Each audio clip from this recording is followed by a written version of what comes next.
warahmatullahi wabarakatuh. Perkenalkan, nama saya Nuriza Susintaningsih dengan NPM 2010.0121111063 dari Fakultas Hukum Universitas Bung Hatta dengan dosen pengampu Ibu Dr. Sanijar Febri Haryati RSH MH.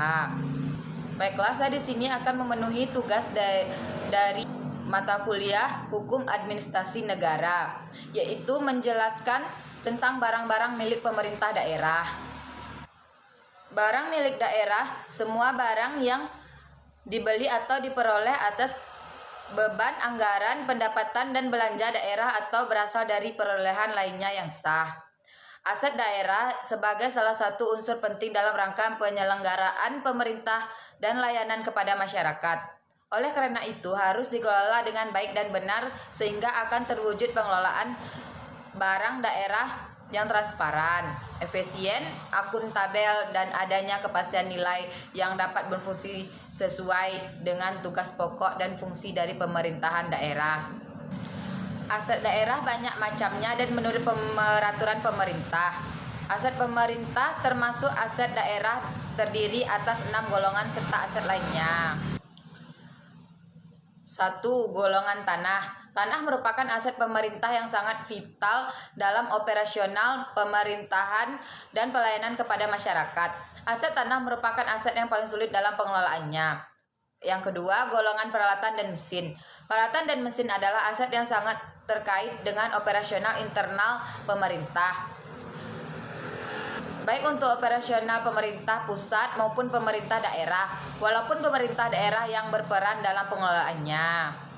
Yang ketiga, golongan gedung dan bangunan. Gedung dan bangunan bagi suatu daerah merupakan alat paling penting karena pelayanan kepada masyarakat yang diberikan oleh pemerintah daerah banyak menggunakan gedung. Sebagai contoh, pelayanan di bidang pendidikan dengan adanya tanggung jawab mengelola pendidikan tingkat dasar sampai dengan sekolah menengah, maka gedung yang dibutuhkan menjadi sangat banyak. Demikian juga untuk pelayanan kesehatan melalui puskesmas atau rumah sakit. Gedung yang dibutuhkan juga cukup banyak. Selain itu, pelayanan administrasi juga membutuhkan banyak kantor camat dan kantor kelurahan.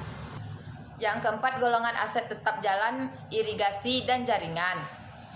Wajah suatu pemerintah daerah dinilai oleh masyarakat. Pertama-tama yang dilihat adalah kualitas jalan di wilayah tersebut, karena jalan merupakan kebutuhan setiap orang yang mobilitasnya tinggi. Perekonomian maju karena distribusi barang dari produsen ke konsumen bagus. Distribusi barang efisien jika sarana transportasi murah. Agar transportasi murah, maka permukaan jalan harus baik.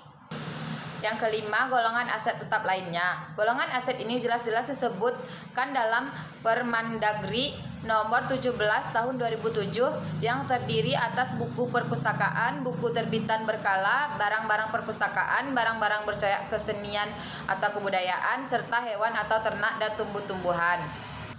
Aset ini cenderung memiliki harga murah apabila tidak dicatat dengan baik, akan mudah hilang. Barang ini selain terdapat pada SKPD yang mengelola perpustakaan, juga banyak terdapat di sekolah-sekolah milik pemerintah daerah. Yang keenam, golongan konstruksi dalam pengerjaan. Golongan barang ini dicatat sebesar biaya yang dikeluarkan sampai dengan akhir masa pekerjaan pada tahun yang bersangkutan.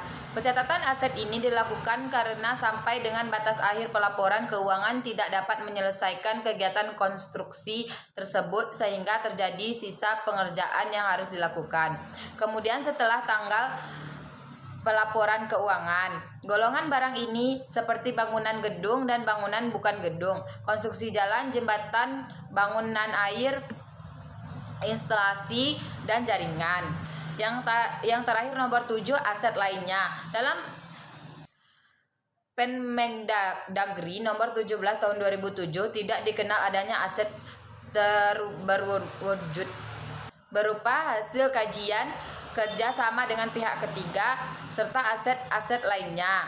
Aset ini dijelaskan dalam Buletin Teknis Standar Akuntansi Pemerintah. Baiklah, itu saja presentasi dari saya. Saya akhiri. Assalamualaikum warahmatullahi wabarakatuh.